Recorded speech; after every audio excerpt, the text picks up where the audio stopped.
eu sou a Monalisa Perroni e esse é o Item Mais da CNN. Quando eu olhei na escala, eu estava escalado para atender Covid. Aí a adrenalina foi muito, eu comecei a chorar, fui no banheiro, comecei a chorar e mandei mensagem para minha mãe: ora por mim, né? Por que, meu filho? Já chegou aqui e agora a gente... Aí minha mãe, pede as contas, sai daí agora. A situação no hospital está caótica há algumas semanas já. Eu, pessoalmente, não aguento mais ter que dar notícias de óbito. Todos os dias é um novo óbito. Intubar paciente me dói muito, porque realmente são poucos aqueles que voltam.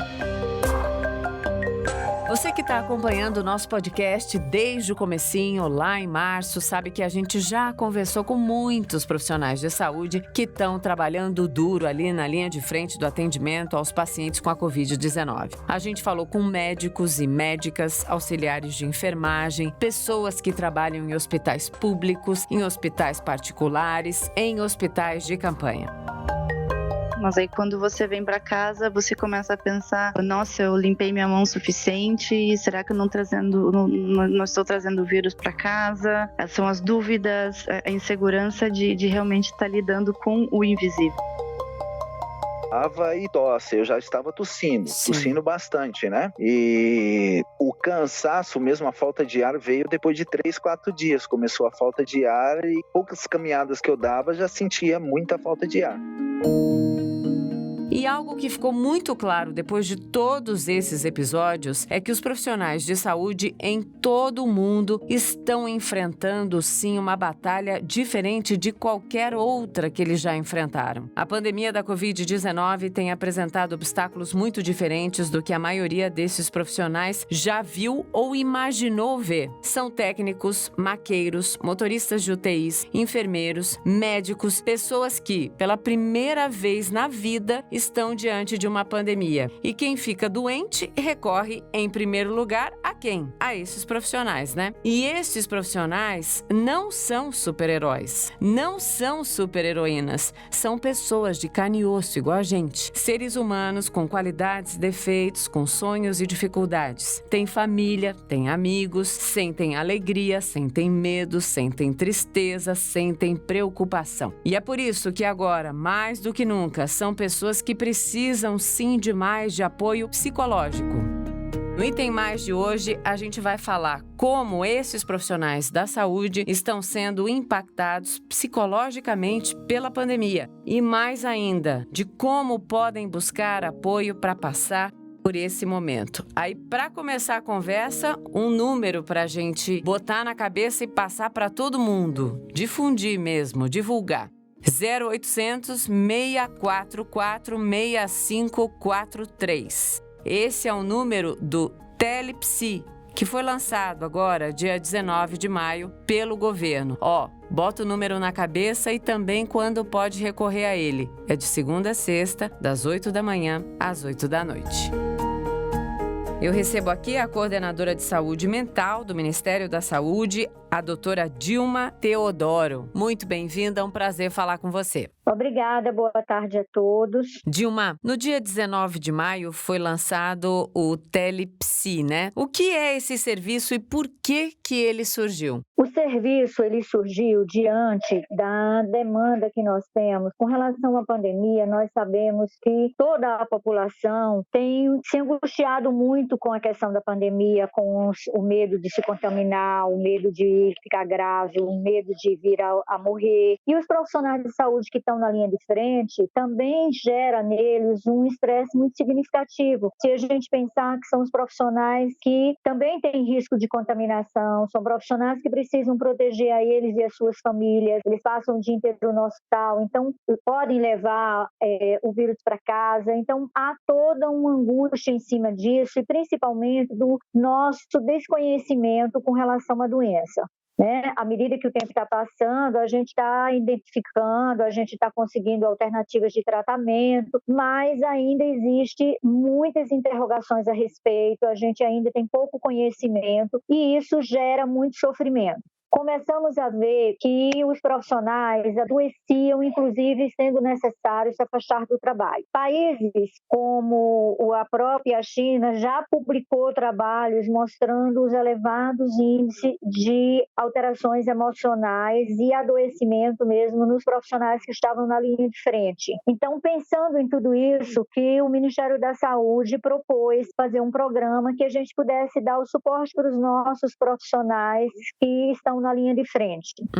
Fizemos, então, uma parceria com o Hospital de Clínicas de Porto Alegre e a partir dessa parceria construímos o que nós chamamos de telepsi. Como é feito esse atendimento? Como é o programa? Nós temos uma central 0800 e a partir dele, o 0800 644 6543, opção 4, e aí ele é atendido, quando ele é atendido, ele dá os dados dele, ele recebe um link, onde nós fazemos, através desse link, um instrumento onde a gente faz uma avaliação do estado psíquico dessa pessoa. E aí, a partir disso, dessa avaliação, o profissional já analisando, já faz a definição de qual é a melhor abordagem para atendê-lo. Sim. E aí ele passa a fazer um atendimento com um profissional, com um psicólogo, durante 50 minutos, uma vez por semana. Ele marca esse horário direto com esse profissional fica fazendo o acompanhamento dele. Sim. Então, hoje, desse quantitativo, nós temos 227 profissionais já em acompanhamento direto.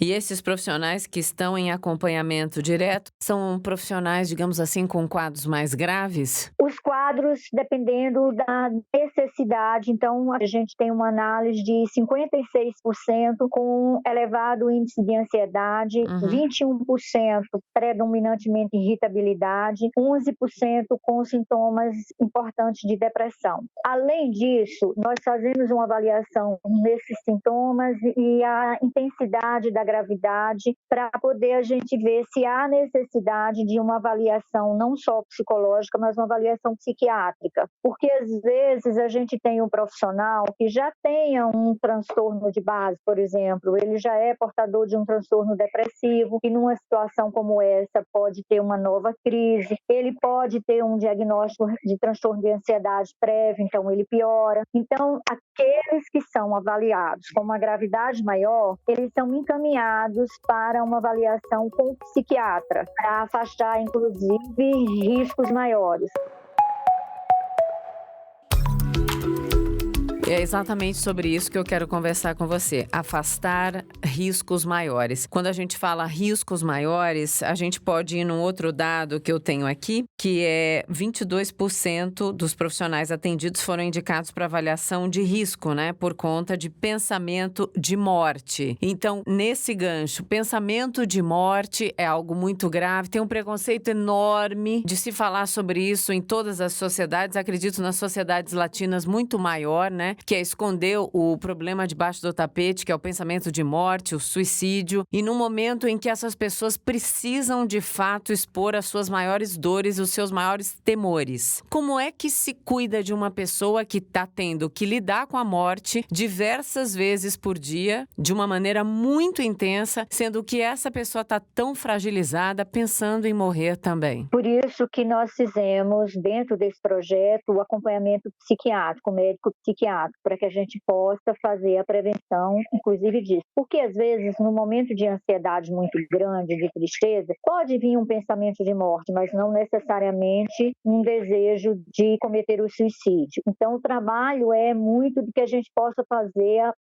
também a prevenção para esses quadros. E, às vezes, aquele que tem um quadro depressivo mais grave, a gente já fazer uma intervenção, inclusive medicamentosa, para que se evite ele chegar ao nível de um pensamento ou de uma tentativa de suicídio. Inclusive, assim, afastar a possibilidade de suicídio, ter clareza se isso era uma ideação suicida, se na verdade isso não tinha a ver com a própria angústia e o sofrimento. Porque quando a gente pensa em suicídio, quando a gente fala em suicídio, a gente tem muitas vezes um indivíduo que, num momento de muita angústia, ele pensa, mas que não é exatamente aquilo que ele deseja para ele. Ele quer ajuda, ele precisa de ajuda. A gente sabe que o suicídio suicídio está vinculado a transtornos mentais e que o suicídio ele é evitável, Sim. desde que se faça o diagnóstico precocemente de uma doença e se trate. Sem dúvida. Agora, Dilma, o que está levando esses profissionais a estarem tão abalados psicologicamente? Claro, nós estamos acompanhando de perto aqui no Item Mais e na CNN, em todas as plataformas, todo esse drama da pandemia no mundo inteiro, o medo, a incerteza, a dúvida, o não saber. Mas o que eles mais relatam? Se tem um relato comum, qual seria esse? Na verdade, não é que a gente tenha um relato comum, mas se você pensar, o profissional de saúde, pela própria exercício diário, ele lida muito com a dor do outro. Sim. Né? E todos nós precisamos ter um preparo. Eu sou psiquiatra de formação, então posso te dizer isso. Todos nós precisamos ter um preparo emocional para poder acolher e lidar com a dor do outro, que é o que a gente chama de ter empatia, que é a gente poder ajudar o outro. E nós também temos as nossas emoções, nós também temos as nossas limitações e as nossas dificuldades. Então, diante de situações difíceis, nós nos mobilizamos emocionalmente. Independente da pandemia,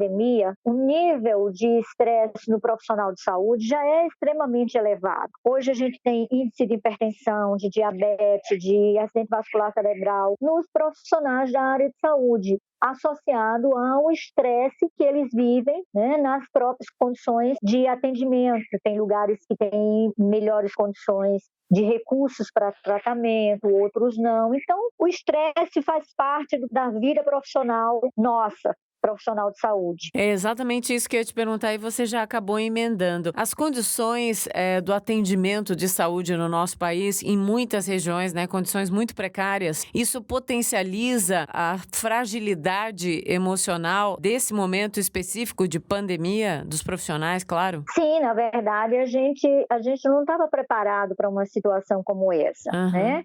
Então, se angustia com todos os recursos que se tem. O Ministério da Saúde tem se empenhado bastante, se você olhar na nossa página, inclusive, com distribuição de testes, distribuição de insumos, de EPI para o Brasil inteiro, além dos recursos para os municípios para fazer aquisição de material, né? Mas a gente também teve uma dificuldade que era a própria aquisição. Mesmo que a gente pudesse comprar, a gente estava faltando equipamento no mercado. Então, tudo isso gerou muito sofrimento, né? O Ministério, quando pensou em cuidar da questão emocional do profissional, também tem cuidado de todas essas outras questões, ofertando EPI, testes para todo o Brasil, para que a gente possa também proteger a população e os profissionais. Sim. Quem está mais fragilizado depois desses 3 meses de pandemia? São enfermeiros, técnicos, profissionais de UBS? Nesse levantamento todo, vocês já conseguem identificar aquele profissional que precisa de mais cuidado? Sim, na verdade, dentro da busca do nosso serviço, 48,7%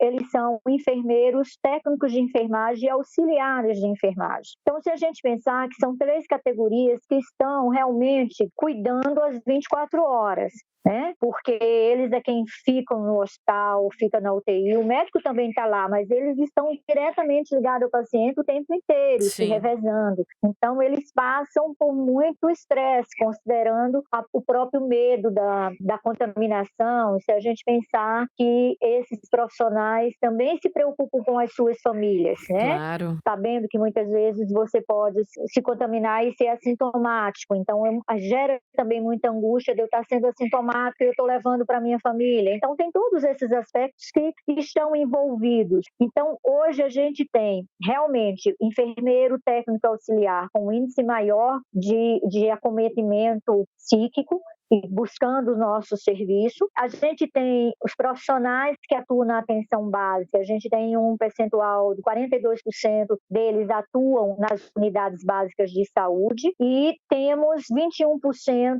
em hospital de área dedicada ao Covid, que isso chega a ser um pouquinho maior quando você considera também os hospitais de campanha, que nós também estamos atendendo os profissionais que estão lá.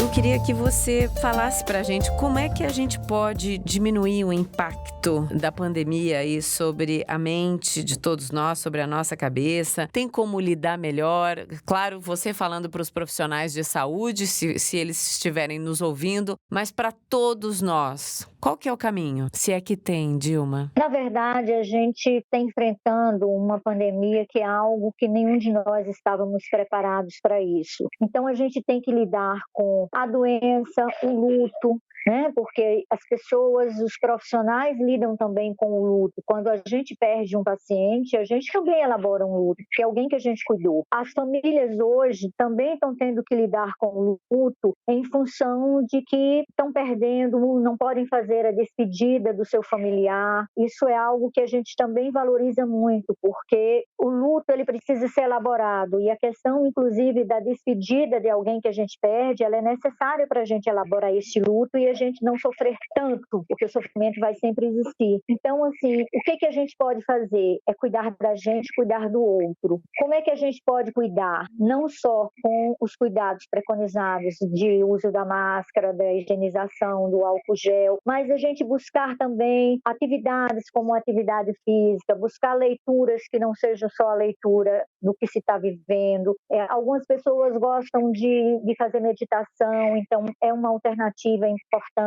A prática de atividade física, dentro do possível, também é importante. Ter cuidado na sua qualidade de sono, para que você possa ficar um pouco mais tranquilo. Eu acho que isso é muito importante nesse momento de cuidado das pessoas, ter uma alimentação adequada, cuidar dos seus familiares, é muito mais nessa lógica. É necessário a gente entender que muitas vezes o melhor remédio é o recolhimento. Tá pesado demais, peça uma licença, procure um profissional para respaldar isso, porque muitas vezes é uma carga impossível de levar o tempo inteiro. Cada um de nós tem o seu limite, né? Eu acho que a gente precisa respeitar os nossos limites, seja o nosso limite físico, seja o nosso limite psíquico. O que eu acho que é mais importante é que, assim, as pessoas têm muita dificuldade de lidar com os seus limites e lidar com as suas questões emocionais. Principalmente porque o profissional de saúde, ele é treinado para ele ser forte, ele é treinado para encarar as dificuldades, porque ele precisa tomar decisões. Então, isso é uma responsabilidade